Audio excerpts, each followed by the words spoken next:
Bonjour à tous les amis, Zach Mouikassa, fondateur de Mouikassance. Merci infiniment d'être là avec nous ce soir dans la nouvelle édition de Red Pill.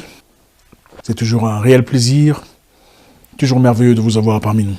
Aujourd'hui est un jour spécial, c'est une édition spéciale. Je pense qu'on n'a encore jamais fait de vidéo comme ça, en tout cas dans ce cadre-ci.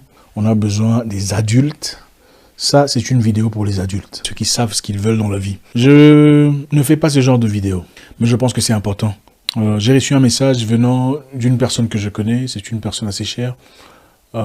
C'est un jeune couple ivoirien. Et ils m'ont beaucoup aidé pendant mon voyage, pendant notre travail de conférence, pendant notre séminaire à Abidjan. Ils traversent un moment très difficile, lui et sa femme. Ils m'ont envoyé des messages. Et je pense que je vais partager avec vous certains éléments. Je suis convaincu que beaucoup de personnes, si vous êtes mariés, un jeune couple, vous ne pouvez pas en sortir sans en tirer quelque chose de crucial. Il est impossible de sortir de cette édition de Red Pill telle que vous étiez auparavant. Ce n'est pas dans mes habitudes, mais on va le faire. Merci infiniment d'être là, merci à tout le monde. Merci à ceux qui sont là, toujours, ceux qui nous soutiennent, ceux qui nous aiment, ceux qui commentent. Vous êtes très appréciés. Merci au nouveau, votre première fois avec nous, enchanté. Je sais qu'à la fin de cette vidéo, vous n'en sortirez pas bredouille. Donc restez là, restez coincés. Donnez-vous du temps, si vous en avez, pour suivre jusqu'à la fin de la vidéo. On va y aller. Pour commencer, je veux expliquer très rapidement, pour gagner du temps. En fait, c'est un jeune couple dans la trentaine, un jeune couple travailleur. Ils sont dans des événements, dans l'événementiel, tout ça. Ils se comprennent très bien, ils sont très amis, très proches, comme ça. Mais depuis un temps, ils ont vu émerger une nouvelle tendance, une tendance très compliquée, de l'incohérence dans leur mariage, des différends dans leur foyer. Et des choses, beaucoup de non-dits surtout. Les non-dits, qui peu à peu sont en train de devenir un réel poison à leur existence en tant que couple. On va essayer de trouver une solution. Et c'est parce que je le porte à cœur que je le ferai. Et je pense que cette édition nous permettra aussi, puisque beaucoup de personnes pensent que je suis contre la femme. J'ai entendu dire ça. Et ça me fait rire, encore une fois. Je ne suis pas contre la femme. J'ai des sœurs que j'aime énormément, des femmes merveilleuses, que je respecte. Il est donc impossible que j'ai des difficultés avec la femme. Parce que d'ailleurs, je suis un homme très heureux dans ma vie, dans toutes ses particularités, dans tous les compartiments possibles. Je pense que cette édition nous permettra aussi d'une certaine façon d'éclaircir cet élément-là. Je ne suis pas contre la femme. Je suis contre la manipulation des femmes toxiques. Et les femmes normales comprennent l'existence de ces choses. Seulement les femmes toxiques s'en plaignent. Parce qu'elles ne veulent pas voir révéler leurs secrets. Ce couple est au bord du divorce. Ils se connaissent depuis très longtemps. Ils s'aiment, ils sont amis, je l'ai vu. Ils travaillent très bien ensemble. Mais depuis un moment, c'est très compliqué. D'après lui, d'après le monsieur, elle ne le respecte plus. Il n'y a pas de respect dans l'amour. Il n'y a pas de respect dans le foyer.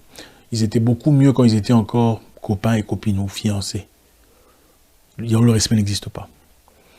Et d'après elle, l'amour n'y est pas. L'amour n'y est plus. On va très vite faire, on va toucher très rapidement, on y va, pour comprendre ce que c'est. D'abord, je sais, beaucoup de personnes, malheureusement, ici, essaient de copier l'Occident, d'accord ? On veut copier l'Occident, puisque, bon, évidemment, le téléphone est venu de là. On a l'impression que tout ce qui a des biens vient de l'Occident.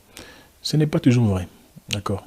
Ce n'est pas toujours vrai. Surtout sur le plan caractère, valeur, ce n'est pas toujours vrai. Mais on va voir les statistiques. Beaucoup de femmes veulent venir des femmes indépendantes, des femmes épanouies, comme on le dit. Malheureusement, la définition de l'épanouissement est tellement brouillée qu'on ne sait même pas ce que ça veut dire. Mais on va faire très rapidement pour voir ce que c'est l'épanouissement selon l'Occident. Qu'est-ce que ça donne ? Si vous regardez les statistiques des divorces, dans le monde occidental, vous remarquerez des choses très évidentes. 53% des mariages aux États-Unis finissent en divorce. 53%. C'est plus que la moitié. 55% des mariages en France finissent en divorce. 60% de mariages au Luxembourg finissent en divorce. Et là, je ne parle pas de mariages qui réussissent. Je parle des mariages qui échouent. 60% des mariages au Luxembourg finissent en divorce. Dans des pays occidentaux, là où règne l'épanouissement de la femme, là où règne la liberté de la femme, l'indépendance financière, l'égalité des genres, nous sommes égaux, tout ça. 68% des mariages finissent en divorce au Portugal. Intéressant. Et 71% des mariages finissent en divorce en Belgique. 71%. C'est-à-dire, il n'y a que 29% des mariages qui réussissent en Belgique dans l'épanouissement de la femme, l'émancipation de la femme, la liberté financière, l'égalité des genres. Le concept est très bien, c'est très beau, mais l'application n'est pas toujours ce qu'on dit. On va essayer de faire très vite. Maintenant, ce qui est très intéressant dans cette histoire est que quand les gens divorcent, leur premier instinct est d'essayer de refaire ce qu'ils avaient fait précédemment, de refaire mieux ce qu'ils avaient fait précédemment. Quand les gens divorcent, très souvent, ils veulent se remarier pour faire mieux.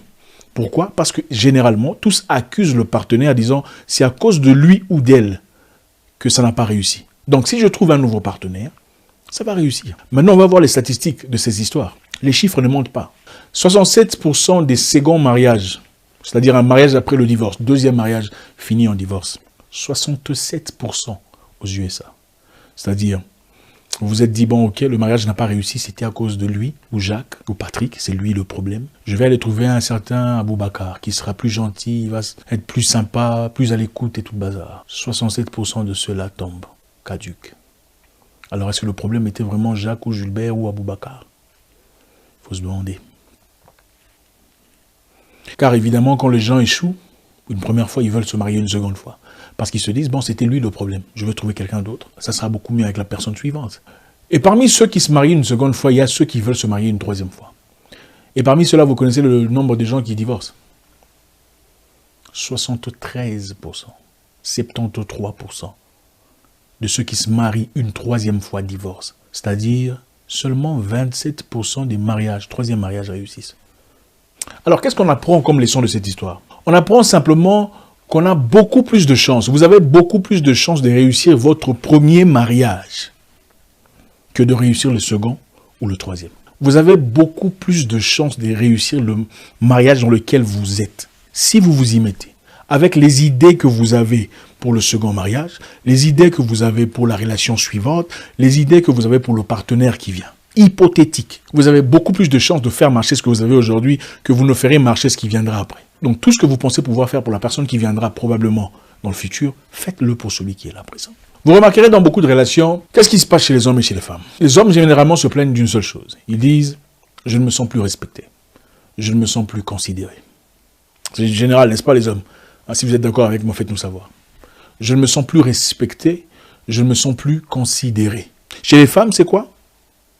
Je ne me sens plus aimé. Il ne m'aime plus comme avant. Son amour pour moi a changé. Il ne m'aime plus, l'amour est fini. N'est-ce pas? Je ne me sens plus respecté, je ne me sens plus considéré. Il ne m'aime plus comme avant. Maintenant, la formule est très simple. Il faut comprendre que chacun a sa définition de l'amour. Il n'y a pas de définition absolue et universelle de l'amour. Ça n'existe pas. Pour être aimé, il faut ça. C'est faux. Ça, c'est un concept imaginaire. Chacun a sa définition spécifique de l'amour. Mais il y a certaines généralités qui s'appliquent presque à tout le monde. On va essayer de voir cela. Les femmes, généralement, veulent ce qu'on appelle en anglais « quality time », c'est-à-dire du temps spécial avec son homme. Ça pourrait être n'importe quoi, ça pourrait être un moment de causerie, un moment d'échange, un moment de partage, de tendresse, un moment de discussion. Les hommes, en général, ce n'est pas comme ça qu'ils expriment leur amour. Pour l'homme, généralement, un homme africain, il se dit, mais on a payé les factures. Qu'est-ce qu'elle veut encore? On a payé le courant, on a payé les Minerval, la voiture a été payée, la maison est payée, mais qu'est-ce qu'elle veut? On habite dans un beau quartier, dans un environnement élégant, elle a tout ce qu'il faut, elle a de l'argent. Comment veut-elle se sentir? Ce qui n'est pas nécessairement valide chez les femmes. Donc on parle d'une différence de langage. L'homme se dit, évidemment, étant un battant, un trouveur, un faiseur d'exploits, il se dit, en étant trouveur de solutions, il transmet naturellement son amour à sa femme. Mais la femme, généralement, quand elle t'aime d'un amour pur, elle a besoin de passer du temps avec toi. Elle a besoin du quality time avec toi. C'est-à-dire, on se comprend un peu différemment. La femme veut recevoir des appels pendant la journée venant de son homme. Quand il est au boulot ou quand il est dans ses histoires, il veut voir le téléphone sonner, c'est lui qui appelle. Elle se sent aimée quand elle voit ça. Pour l'homme, il se dit, mais attends, pourquoi je dois appeler? Les hommes, généralement, ils veulent de mise à jour, c'est-à-dire, qu'est-ce qui s'est passé? Allô, qu'est-ce qu'il y a maintenant de nouveau? Ok? L'homme veut savoir qu'est-ce qu'il y a de nouveau. Ah, Mustapha est venu pour faire le travail, pour couper le jardin ou pour, entretenir la maison.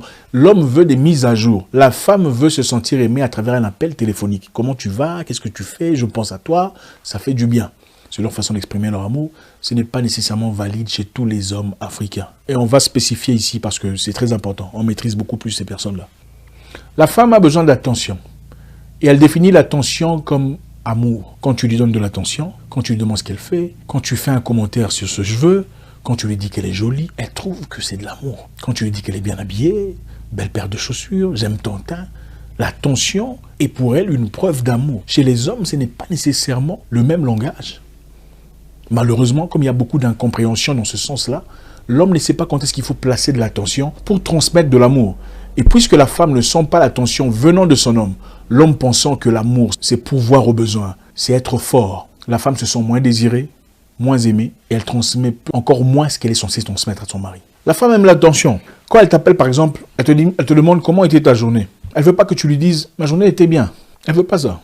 Elle veut que tu lui dises « ah, ma journée était bien, je suis parti au supermarché, au fait j'ai porté des chaussures bleues, ensuite j'ai vu une femme qui est passée devant moi, bon, on s'est dit bonjour, après j'ai acheté des allumettes ». Elle veut les détails. Les femmes généralement veulent les détails. L'homme dit « bon, ma journée est bien passée ». Pour la femme, en tout cas pour la plupart des cas, quand tu lui donnes des détails, c'est-à-dire que tu lui transmets l'attention nécessaire. Le langage est différent, ce n'est pas le même langage.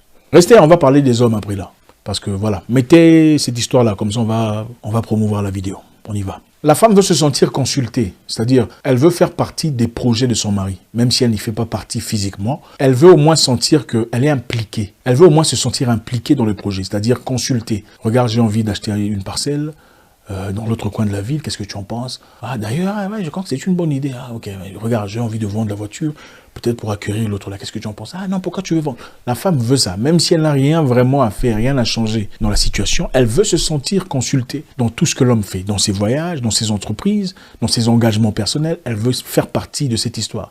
Pour elle, c'est une façon de lui montrer qu'on l'aime. Les hommes ne comprennent pas nécessairement ça. Les hommes veulent parler à un pote qui va lui donner des trucs statistiques. Regarde, tu vois là-bas, c'était à 35, tout ça. Certaines femmes définissent l'amour par ce qu'on lui dit. C'est-à-dire, il faut lui dire « je t'aime ». Tu sais, je t'aime. Je t'aime énormément, tu es la meilleure chose qui puisse arriver dans ma vie. La meilleure chose qui soit arrivée dans ma vie. Elle trouve ça, waouh, le joker. Chez les hommes, ce n'est pas toujours nécessaire qu'on lui dise « je t'aime ». Beaucoup des femmes veulent entendre « je t'aime ». Tu es la plus jolie, même si tu ne dis pas, elles veulent entendre « je t'aime ». Chez les hommes, c'est peut-être un peu moins que ça. Donc c'est tout à fait normal qu'on comprenne mal le langage du prochain. Il y a des femmes qui aiment être tenues par la main, par son homme, dans un supermarché ou dans un centre commercial ou en public. Ça, c'est pour elles une preuve d'amour, chose qui n'est pas nécessairement valide chez les hommes. Les femmes en général aiment des compliments chaque jour. Elles veulent être complimentées sur sa beauté, sa tenue, sa présence, son intelligence, ses capacités, tout. Que vous le pensiez vraiment ou pas, la nature de la femme est qu'elle veut se sentir appréciée, considérée, elle veut se sentir utile à ta vie. Elle veut sentir que tu la sépares de tout le monde, que tu l'aimes, qu'elle veut des compliments. Et c'est important pour elle, pour qu'elle se sente aimée. Soyez calme, on va arriver chez les hommes. Beaucoup de femmes ne comprennent pas le langage des hommes. Et je vais essayer très rapidement de toucher quelques éléments très importants, espérant que ça puisse peut-être changer votre vie, ou votre vie de couple. Les hommes, généralement, disent qu'ils ne se sentent pas respectés, ils ne se sentent pas honorés. Pourquoi l'homme dit ça? Beaucoup de femmes ne comprennent pas quand on dit que tu ne me respectes pas, ce que ça veut dire. On va essayer de décortiquer pour essayer de faire comprendre certaines personnes. Première chose, l'homme n'aime jamais se sentir comparé à une autre personne masculine. L'homme déteste que tu le compares à un autre homme. Peu importe sa nature, son niveau social, peu importe ce que c'est. L'homme déteste que tu le compares à qui que ce soit. D'ailleurs, pendant que vous écoutez ça, quand vous allez en parler à votre mari ou à votre fiancé, ne lui dites pas que Zach a dit. Si vous lui dites que Zach a dit, il va rejeter tout ce que vous dites. Tout ce que vous apportez comme idée sera rejeté. Je pense qu'il serait peut-être bien que tu commences à faire ça. Tu ne penses pas que ce serait génial de faire ça? Donc, ne m'emmenez pas chez vous à la maison. Emmenez le message, pas moi. Si vous emmenez Zach a dit qu'il faut faire ça, il va rejeter ça. Que ce soit une bonne idée ou pas, l'homme n'aime pas se sentir comparé à un autre homme. En tout cas, venant de son épouse, c'est-à-dire dulciné, pour elle, il doit être l'ultime, l'alpha supra, le top. Par exemple, beaucoup de femmes le font sans vraiment le réaliser. Quand vous commencez à parler avec grandeur d'un autre homme, ah, il s'habille bien, est-ce que tu connais Joseph? Waouh, il s'habille très bien, j'aime bien son style. Quand vous dites ça, qu'est-ce que l'homme entend? Il n'entend pas que Joseph s'habille bien. Lui, il entend que toi, tu ne t'habilles pas aussi bien que Joseph. Pourtant, toi, tu l'as dit gentiment, Joseph s'habille bien. Son style est bien. Lui, il n'a pas entendu ça. Lui, dans sa tête, il a entendu, tu ne t'habilles pas aussi bien que Joseph. Tu sais que Moussa, le voisin, il a acheté une nouvelle voiture. Waouh, la V6. Qu'est-ce qu'elle est grande, elle est puissante. Hein. Et puis, j'ai vu sa femme en train de... Waouh, c'est génial. Lui, il ne voit pas que c'est Moussa qui a acheté une nouvelle voiture. Lui, il voit que tu es en train de dire indirectement que toi, tu n'es pas aussi homme que Moussa. Regarde, il a acheté une nouvelle V8. Ce serait mieux de dire, j'aime la V8, elle est géniale. Au lieu de dire Moussa a acheté une nouvelle. Ce n'est pas un complexe d'infériorité. C'est la nature humaine, la nature masculine. L'homme n'aime pas se sentir comparé à qui que ce soit. Quand tu fais ça, il trouve que tu lui manques de respect. 2. Il ne faut jamais, alors jamais crier sur votre homme. Jamais. L'homme africain déteste que sa femme crie sur lui. Peu importe la nature de l'histoire. Qu'il ait raison ou pas, tu n'as pas le droit de crier sur lui. Tu ne peux pas te permettre de hausser le ton sur lui. Pour lui, il définit ça comme un total manque de respect. Peut-être que tu as raison dans ce que tu as envie de dire. Peut-être qu'il a des choses à arranger, à améliorer dans sa vie, dans sa tenue, dans sa façon d'être. Mais le fait que tu aies haussé le ton. Hé, toi, d'ailleurs, tu penses ça. Hé, d'ailleurs, toi aussi, tu vois. Il trouve que c'est un total manque de respect. Et vous tapez complètement à côté de la plaque. Écoutez, quand la femme ne se sent pas aimée, elle a du mal à respecter. Et quand l'homme ne se sent pas respecté, il a du mal à aimer. C'est un cycle vicieux, difficile à briser. Qui va briser ce cycle? Qui fera l'effort? Qui fera le premier pas pour aimer ou respecter? Le sens de l'amour de l'homme, c'est le respect. L'homme, pour lui, c'est le respect. Si tu veux montrer à un homme que tu l'aimes, il n'a pas besoin que tu cuisines, il n'a pas besoin que tu repasses ses habits, il n'a pas besoin que tu lui donnes de l'argent, il n'a pas besoin de tout ça. Pour lui, respecte-lui. Je vous donne un exemple très simple. C'est très facile de dire, je ne me sens pas aimé, je ne me sens pas considéré, je ne sers à rien. Mais est-ce que tu es en train de donner pour recevoir? Tu veux recevoir, mais est-ce que tu donnes pour recevoir? Aucun homme sur terre, en tout cas un homme bien constitué, n'aime se sentir minimisé devant un autre homme. Même dans des choses stupides, qui ne sentent pas bon, qui ne s'habille pas bien, qui ne travaille pas aussi dur, qui ne sait pas comment chercher l'argent. Aucun homme n'aime ça. Aucun homme. Vous resterez célibataire à vie si vous osez dire ça. J'aime ce que l'homme là lui fait.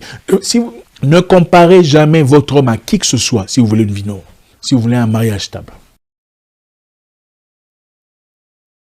Peu importe ce que le féminisme essaie de vous apprendre, ou le monde moderne, vous ne passerez jamais votre message à travers les cris à l'égard de votre mari. Le papa est sacré. Ce que j'aime beaucoup dans ma famille personnelle, c'est que je n'ai jamais vu ma mère crier sur mon père. Elle s'est déjà fâchée. Quand elle se fâche, elle va dans la cuisine pour se fâcher dans la cuisine. C'est bizarre, mais ça marche. Donc, si vous êtes en colère contre lui, allez même à côté. Même quand ça fait mal jusque-là, vous savez que vous avez raison. Allez à côté, faites un petit tour. Je sais, ça peut arriver deux fois, vous avez envie de sortir des mots là, hein, l'appeler les noms d'un animal. Allez à côté, prenez du temps. Hein, quand l'ébullition sera partie, revenez dire ce que vous avez envie de dire. Je peux vous assurer que vous direz des choses différemment. Ça ne sera pas ce que vous aviez prévu. L'homme déteste la femme qui hausse le ton sur lui. Pour lui, c'est un total manque de respect. Peu importe ce que tu as envie de faire, ça ne passera pas. Ça veut dire que tu ne le considères pas. Ça veut dire que tu piétines sa masculinité. Et il n'y a rien de mauvais.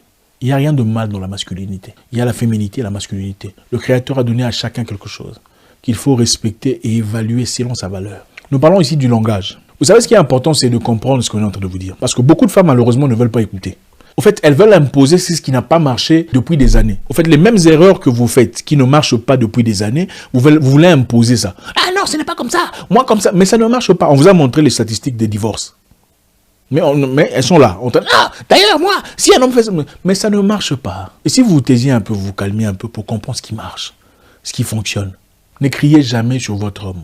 Si vous êtes fâché, attendez un moment et vous lui parlerez avec beaucoup plus de structure et de calibration. Il ne faut jamais corriger votre homme en public. Jamais, jamais, jamais. Ne jamais lui porter de correction en public. Même s'il fait des fautes ou il dit un truc bizarre, il ne faut jamais lui porter de correction. Et ce n'est pas ça, comment tu es en train de faire ça? Non, non, ce n'est pas comme ça. Pour lui, c'est un total manque de respect. Vaut mieux passer, vous deux, pour des gens qui ne sont pas très intelligents, que de lui faire passer, lui, pour un imbécile devant les gens. Ça, je vous le dis. Appelez-les à côté. Hein, bougez-les un peu. Expliquez. Tu vois, là, je pense qu'on devrait peut-être faire ça, ça, ça. Il va vous écouter. Tu vois, là, je pense qu'on est en train de se tromper. Il va vous écouter. Si vous lui criez dessus, pourquoi tu ne fais pas ça? Pourquoi tu ne m'ouvres pas ça? Hein? Pourquoi tu ne me traites pas comme ça devant les gens? Et public, c'est quoi? Public, c'est devant n'importe qui. C'est devant vos amis, c'est devant vos copines, c'est devant vos beaux-frères ou vos belles-sœurs, c'est devant n'importe qui. Si vous corrigez votre homme en public, pour lui, c'est un manque de respect. Et je pense que quand on aime quelqu'un, on ne le corrige pas en public. C'est aussi simple que ça. Quand on aime quelqu'un, on l'appelle à côté. Regarde, je pense que là, tu as mal fait, tu as gaffé, tout ça. On n'est pas parfait. Mais C'est ça.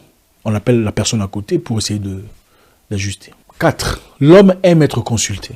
Peu importe ce que vous faites dans la vie. Je sais qu'il y a beaucoup de femmes ici qui ont des idées d'argent. Vous voulez trouver un moyen de vous faire de l'argent à son insu.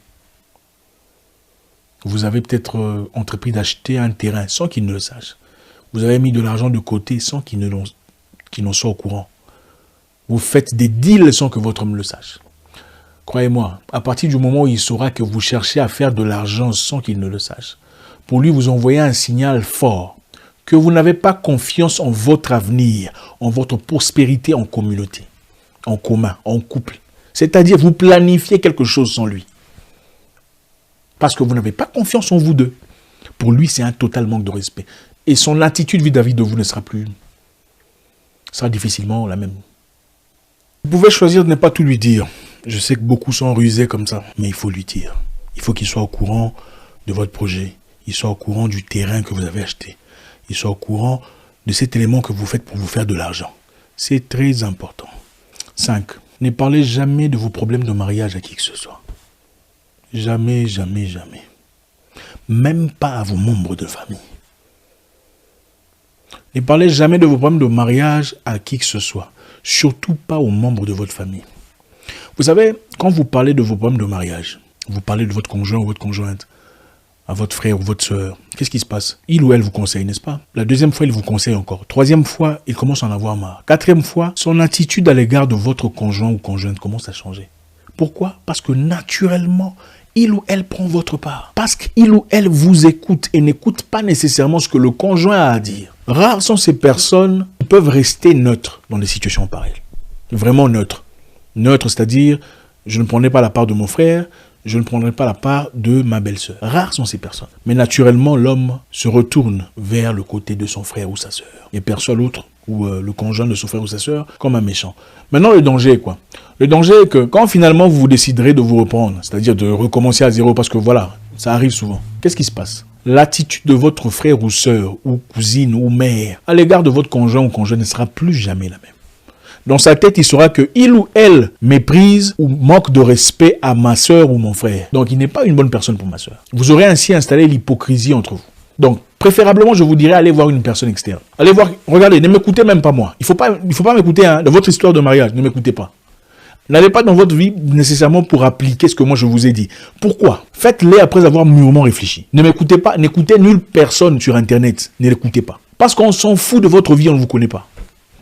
Ce qui risque de se passer dans votre vie de couple, on s'en fout éperdument. Même si moi je ne parle pas trop de ces histoires, c'est pas trop mon style. C'est ça la réalité. Allez parler à une personne que vous respectez. Même spirituellement, on dit quand vous avez des problèmes tels que ceux-là, vous allez voir des gens sages, des gens intelligents. Votre sœur n'est peut-être pas nécessairement sage. Elle vous aime peut-être, ou votre frère vous aime, mais il n'est pas nécessairement sage. Attention, être intelligent et être sage, c'est très différent. Allez voir une personne de sage. Un élite dans une communauté, peu importe. Allez voir une personne, parlez à quelqu'un. Je sais que beaucoup de personnes vous diront, je préfère en parler à ma famille parce que ma famille va garder mon secret. Mais à quoi sert de vivre avec un secret qui finalement va pourrir? Ça ne sert à rien. Au fait, les secrets, beaucoup de secrets ne servent à rien. Parce que les secrets n'ont pas à devenir secrets si vous pouvez trouver des solutions. Si vous pouvez aller chercher des gens qui ont les capacités nécessaires pour vous aider. Pourquoi garder ça secret? Je préfère garder ça secret. C'est ça le problème. Les secrets accumulés deviennent une bombe à retardement qui vous détruit. Ça reste secret, mais vous en subissez les conséquences. 6 pour finir, il faut estimer votre mari. Donnez de la valeur à votre époux. C'est très important. L'homme aime se sentir respecté par sa femme. Et le respect pour lui, c'est quand tu le glorifies. Je sais qu'il faut glorifier Dieu, mais quand je parle de glorifier, c'est parce que je manque de mots. C'est-à-dire l'élever, dire « Ah, mon mari, tu es fort, tu es courageux. Ah, mon mari, merci d'être sorti aujourd'hui pour aller nous chercher à manger. Ah, mon bel homme. » Les hommes adorent ça, ils sont comme des enfants.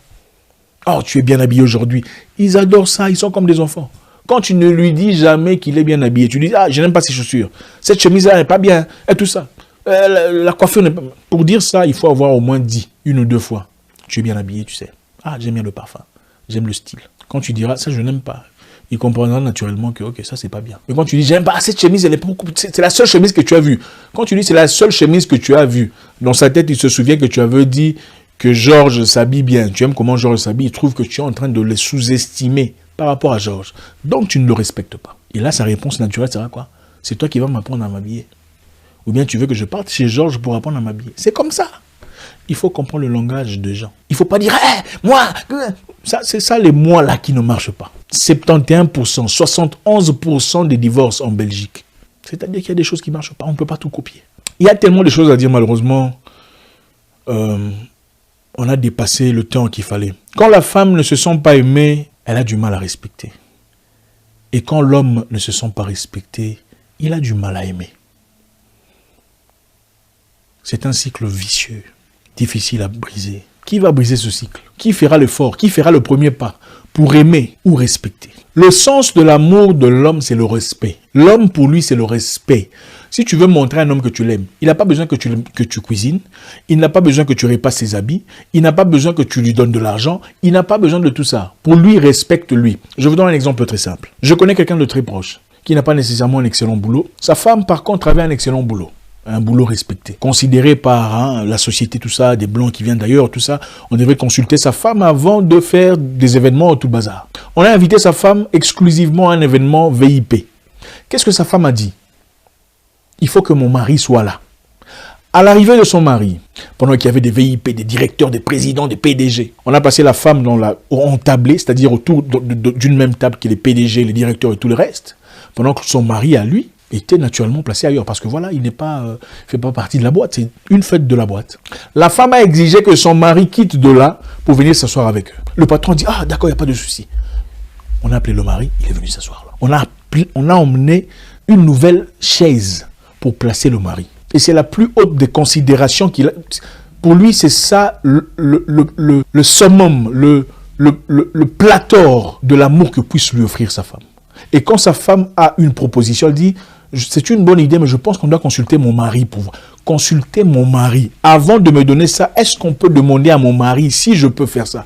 Pour lui, c'est ça se sentir respecté. C'est ça se sentir aimé. C'est ça l'amour. Quand tu m'aimes, tu me respectes. Et quand tu aimes un homme, tu le fais respecter devant les gens. Tu peux avoir un homme vraiment banal, qui n'a rien, pas de voiture, pas de rien du tout. Il n'a pas grand-chose. Mais ta façon de parler de ton homme, les gens sont... ce type-là, est-ce qu'il est vraiment ce qu'on voit là ou comment? C'est ça. C'est ça la vraie forme de l'amour pour l'homme. Et quand vous lui offrez ça, naturellement, l'homme commence à vous offrir des choses que vous n'avez pas jamais connues dans le passé. Avant d'attendre de recevoir, commencez à donner. Et là, je parle de tout le monde. Commencez à donner ce qui n'existe pas. C'est très facile de dire, je ne me sens pas aimé, je ne me sens pas considéré, je ne sers à rien. Mais est-ce que tu es en train de donner pour recevoir? Tu veux recevoir, mais est-ce que tu donnes pour recevoir? Aucun homme sur terre, en tout cas un homme bien constitué, n'aime se sentir minimisé devant un autre homme. Même dans des choses stupides, qui ne sentent pas bon, qui ne s'habillent pas bien, qui ne travaillent pas aussi dur, qui ne sait pas comment chercher l'argent. Aucun homme n'aime ça. Aucun homme. Vous resterez célibataire à vie si vous osez dire ça. J'aime ce que l'homme là lui fait. Ne comparez jamais votre homme à qui que ce soit si vous voulez une vie noble, si vous voulez un mariage stable. Merci infiniment. Il y a tellement de choses à dire, c'est impossible. Je risque de faire 1 heure de temps. Je vais devoir m'arrêter. Si vous aimez ça, on va encore faire ça une nouvelle fois, prochainement. Je vais continuer. C'est toute une leçon, c'est beaucoup de choses. La femme a son langage, l'homme a son langage. Pour que ça marche, mon frère, je sais depuis la Côte d'Ivoire, Abidjan. Je vais vous dire une chose pour finir. Vous n'avez pas besoin d'apprendre à votre homme comment vous aimez. Écoutez, pour celles qui disent « il ne m'aime plus », je ne me sens pas considéré, l'amour qu'il avait pour moi est fini. C'est faux. Vous n'avez pas besoin de réapprendre à cet homme comment vous aimez. Votre homme sait déjà comment vous aimez. Il sait déjà ce qu'il faut faire pour vous sentir aimé. Vous voulez savoir la preuve? La preuve en est qu'il a déjà fait une fois dans le passé. Donc il en est capable. Il a fait une fois dans le passé pour vous séduire. Quand il vous séduisait, il a fait. Donc il sait ce qu'il faut faire pour vous garder, pour vous rendre heureuse. C'est-à-dire qu'il y a des choses qui manquent chez lui pour avoir cet élément, pour avoir cette pyramide que vous désirez. Il y a des briques qui manquent. Au lieu de pointer du doigt disant il me donne plus que je veux, je sens qu'il ne me considère plus, je sens qu'il ne m'aime plus. Il faut plutôt se demander pourquoi il ne fonctionne plus comme d'habitude. Quand vous essayez une voiture et que ça ne démarre pas, qu'est-ce que vous faites? La voiture est foutue. Ce n'est pas de tout ça. Non, vous ne faites pas ça. Vous inspectez. Est-ce qu'il y a du carburant? Est-ce que la batterie fonctionne? Est-ce que la voiture est censée placer son propre carburant? Non. La voiture est-elle censée placer sa propre batterie? Absolument pas. Ça, c'est votre devoir. Donc, avant de dire que la voiture ne me donne plus ce que je désire, posez-vous la question de savoir, est-ce que je suis en train de donner à la voiture ce que la voiture a besoin pour m'emmener au boulot, comme il a l'habitude de m'emmener, comme elle en a l'habitude. Faites des commentaires, vous savez comment ça se passe. Faites-moi savoir si vous voulez une suite. C'est toujours un réel plaisir. Passez une excellente journée. À très bientôt. Au revoir.